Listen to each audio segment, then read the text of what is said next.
Hi friends, అందరికీ నమస్కారం. Welcome to Ruchilavanam. ఈరోజు మన ఛానల్లో క్యాలీఫ్లవర్ కర్రీ ఎలా చేయాలో చూపించబోతున్నాను. క్యాలీఫ్లవర్ కర్రీ రకరకాలుగా చేసుకుంటూ ఉంటారు కదా, ఒకసారి ఈ ప్రాసెస్లో చేసి చూడండి. రైస్, చపాతీ రెండిట్లోనికి బాగుంటుంది. ఇంకా లేట్ చేయకుండా వీడియోలోకి వెళ్దాం రండి. ఈ క్యాలీఫ్లవర్ కర్రీ కోసం నేను ఇక్కడ 2 క్యాలీఫ్లవర్స్ తీసుకున్నాను. క్యాలీఫ్లవర్స్ని నేను ఇక్కడ చూపిస్తున్నట్లుగా ఇలా ఈ సైజులో కట్ చేసుకుని పక్కన పెట్టుకోవాలి. ఇప్పుడు స్టవ్ ఆన్ చేసి ఒక గిన్నె పెట్టుకుని దానిలో వాటర్ పోసుకుని కొద్దిగా సాల్ట్ అండ్ కొద్దిగా పసుపు కూడా వేసుకుని వాటర్ బాయిల్ అవుతున్నప్పుడు కట్ చేసుకున్న క్యాలీఫ్లవర్ ముక్కలు వేసి స్టవ్ ఆఫ్ చేసి ఒక 10 నిమిషాల వరకు ఉంచి ఇలా ఒక గిన్నెలోనికి తీసేయాలి. దానిని పక్కన ఉంచి స్టవ్ ఆన్ చేసి ఒక ప్యాన్ పెట్టుకుని దానిలో 3 టేబుల్ స్పూన్ల వరకు ఆయిల్ వేసుకుని ఆయిల్ హీట్ అయ్యాక దానిలో 1 టీ స్పూన్ జీలకర్ర, 1/2 టీ స్పూన్ ఆవాలు వేసుకుని ఆవాలు చిటపట అనే వరకు ఫ్రై చేసి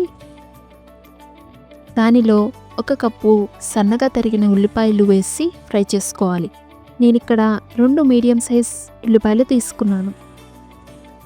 లైట్ బ్రౌన్ కలర్లోనికి వచ్చే వరకు ఫ్రై చేసుకుని తర్వాత దానిలో 1 టీ స్పూన్ అల్లం వెల్లుల్లి పేస్ట్ వేసి పచ్చివాసన పోయేంత వరకు మంచిగా ఫ్రై చేసుకోవాలి. తర్వాత దానిలో 2 టమాటాలు పేస్ట్ చేసి వేసుకోవాలి. ఆయిల్ పైకి తేలేంత వరకు ఫ్రై చేసుకోవాలి. ఇప్పుడు దానిలో రుచికి సరిపడినంత సాల్ట్ వేసుకోవాలి. తర్వాత 1/2 టీ స్పూన్ పసుపు, 2 టీ స్పూన్ల కారం, 2 టీ స్పూన్ల ధనియాల పొడి వేసుకుని అవన్నీ మంచిగా ఫ్రై చేసుకోవాలి. ఇలా ఫ్రై చేసుకున్నాక దానిలో క్యాలీఫ్లవర్ ముక్కలు వేసుకుని మసాలాలు ముక్కలకు పట్టేలా బాగా మిక్స్ చేస్తూ ఫ్రై చేసుకోవాలి. ఇప్పుడు మూత పెట్టి ఉడికించుకోవాలి. మధ్య మధ్యలో మూత తీసి ఫ్రై చేసుకోవాలి. దానిలో 1 కప్ వాటర్ యాడ్ చేసి కలిపి మూత పెట్టి ఉడికించుకోవాలి.